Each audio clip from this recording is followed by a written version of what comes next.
Assalamualaikum Ustaz. Waalaikumsalam warahmatullahi wabarakatuh. Hari Senin adalah hari yang baik, yang barusan kita bahas. Tapi kenapa justru meninggal di hari Jumat yang baik Ustaz, bukan hari Senin?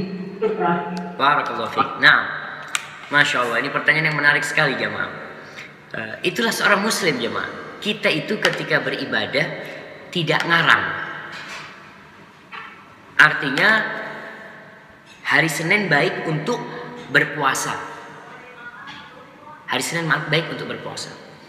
Kau mati di semua hari itu nggak ada masalah. Memang hari Jumat ada spesial. Menjadi hari yang ada sabda Nabi SAW yang meninggal hari Jumat atau malam Jumat, itu termasuk tanda husnul khatimah insyaallah. Karena Nabi menjelaskan itu, maka kita menyampaikan itu.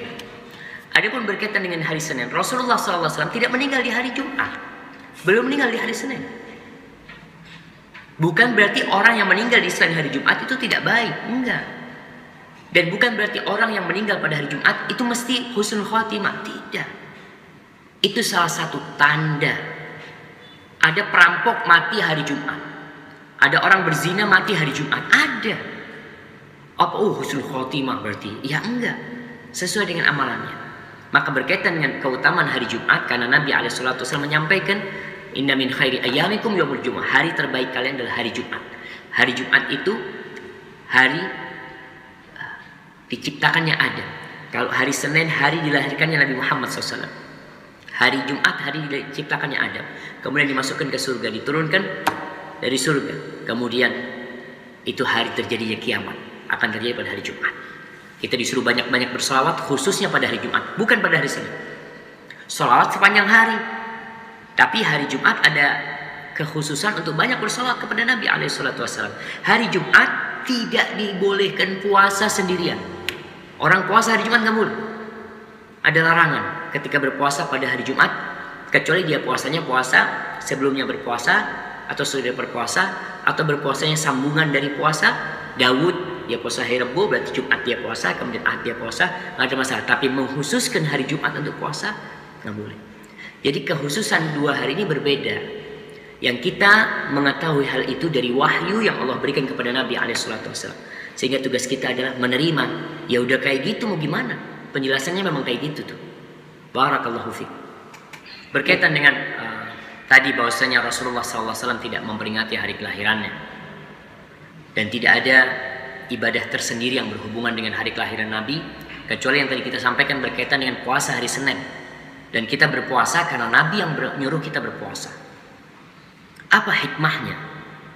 Kalau kita bicara hikmah, wallahu a'lam bishawab. Tapi yang jelas, seorang beribadah itu dituntut mengikuti ajaran yang sudah ada.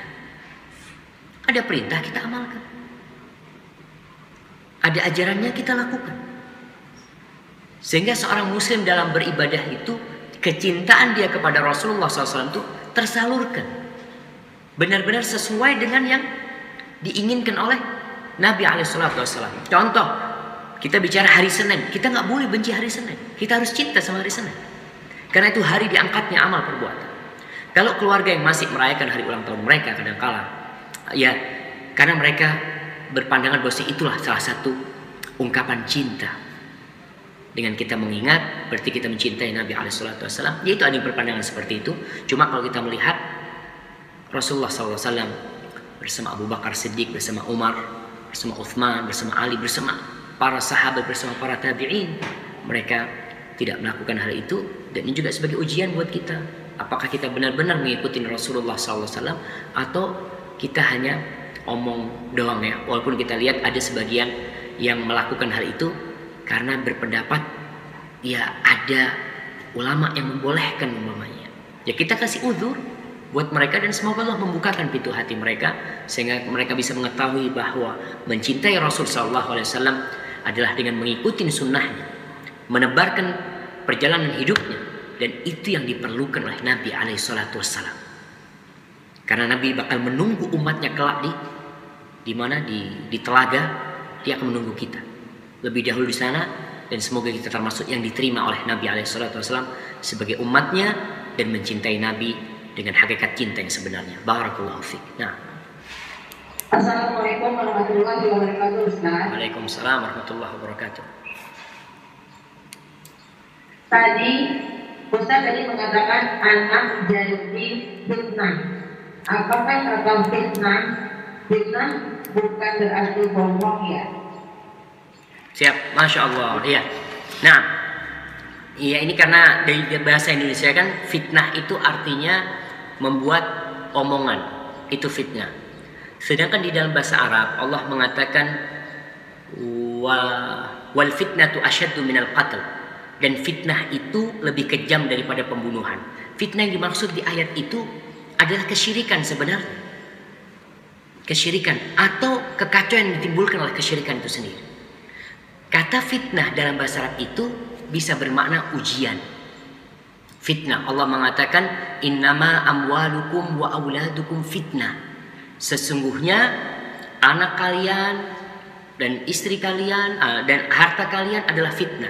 Jadi yang disebut dengan fitnah itu segala sesuatu yang melalaikan. Segala sesuatu yang membuat kita jauh dari Allah. Segala sesuatu yang membuat kita berbuat maksiat. Fitnah itu sesuatu yang menyingkap jati diri kita. Ada peristiwa anak meninggal dunia. Orang tua kan difitnah. Artinya dia sabar enggak? Jadi kematian anak itu fitnah buat orang tuanya. Jadi bukan fitnah itu bahasa Indonesia ya. Kalau bahasa Indonesia kan fitnah maknanya bikin omongan. Tapi fitnah dalam bahasa Arab artinya ujian atau bisa terjadi kekacauan. Fitnah bisa bermakna kesyirikan sebagaimana di firman Allah, wal fitnatu asyaddu minal qatl. Fitnah itu lebih kejam daripada pembunuhan. Yang dimaksud adalah kesyirikan, bukan bikin omongan. Barakallahu fiik. Assalamualaikum Ustaz.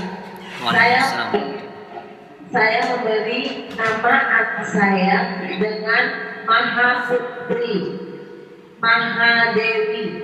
Apakah saya harus mengganti nama anak saya? Jazakallahu khairan. Barakallahu fiik. Iya. Yang pertama tentang arti maha itu sendiri. Sebenarnya insya Allah nggak ada masalah arti maha itu. Kita disebut mahasiswa ketika di Madinah. Mahasiswa artinya siswa besar. Kenapa? Nggak, mahasiswa itu adanya cuma di Indonesia katanya. Ini katanya siapa cerita ya?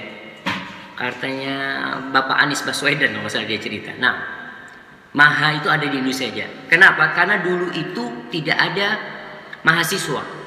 Kalau di luar itu kan student, semuanya itu pelajar yang kuliah, pelajar disebut pelajar. Di Indonesia disebut mahasiswa.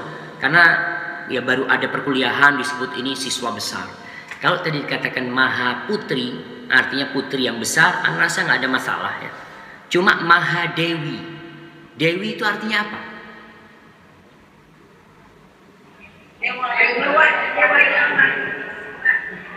Kalau Dewi itu artinya dewa perempuan, ya dewa perempuan yang artinya sesembahan, maka nggak boleh. Tapi coba dilihat, Dewi itu mungkin memiliki makna lain. Karena Anda lihat nama Dewi ini ada Dewi Sartika, Dewi apa, Dewi ini, Dewi itu. Mungkin ada makna lainnya sehingga dibawa kepada makna yang boleh. Kalau memang ada makna lainnya. Tapi kalau makna Dewi itu adalah sesembahan, fortuna, yang dikatakan Dewi yang memberikan keberuntungan, itu adalah bentuk-bentuk kesyirikan sebenarnya yang dilakukan. Maka perlu dilihat makna Dewi itu sendiri apa sebenarnya. Kadang-kala maknanya cantik umpamanya disebut Dewi Fulan, artinya si cantik Fulan. Wallahu a'lam, anak nggak tahu, jadi anak nggak bisa jawab. Tapi kalau arti maha sendiri, insya Allah nggak ada masalah. Barakallahu fiik.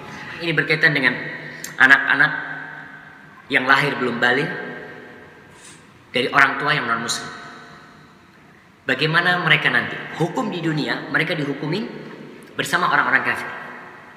Makanya kita lihat kalau ada anaknya orang yang kafir meninggal dunia, ya dia dimakamkan sesuai dengan pemakaman mereka, tidak dimakamkan di pemakaman muslimin. Adapun nanti di akhirat, mereka itu akan diuji. Akan diuji kesaksian mereka, fitrah mereka. Kalau mereka mengatakan Tuhan mereka adalah Allah, Allah akan tanya kepada mereka, siapa Tuhan kalian? Alastu bi rabbikum, bukankah aku Rabb kalian? Kalau mereka mengatakan iya, maka mereka akan masuk surga. Tapi kalau mereka mengatakan tidak, urusannya kepada Allah Subhanahu wa taala. Jadi berkaitan dengan anak-anak orang kafir yang meninggal sebelum balik di dunia, hukumnya hukum orang-orang kafir. Di dunia ikut orang tuanya. Adapun di akhirat nanti akan ada pertanyaan buat mereka. Begitu pula dengan bayi-bayi yang muslim. Ada yang mengatakan bayi-bayi muslim itu langsung masuk surga. Ya'subun min ya'asibil jannah. Dia akan menjadi seperti binatang di surga. Ada binatang air itu yang nggak pernah lepas dari air. Seperti itu nanti anak-anak kecil di surga Allah Subhanahu wa taala. Ada yang mengatakan pendapat yang kedua tadi, mereka akan diuji terlebih dahulu, diberi pertanyaan apakah mereka taat dan patuh. Ketika mereka taat dan patuh dengan perintah Allah dan jawaban mereka benar, insya Allah mereka akan masuk surga. Barakallahu fiik.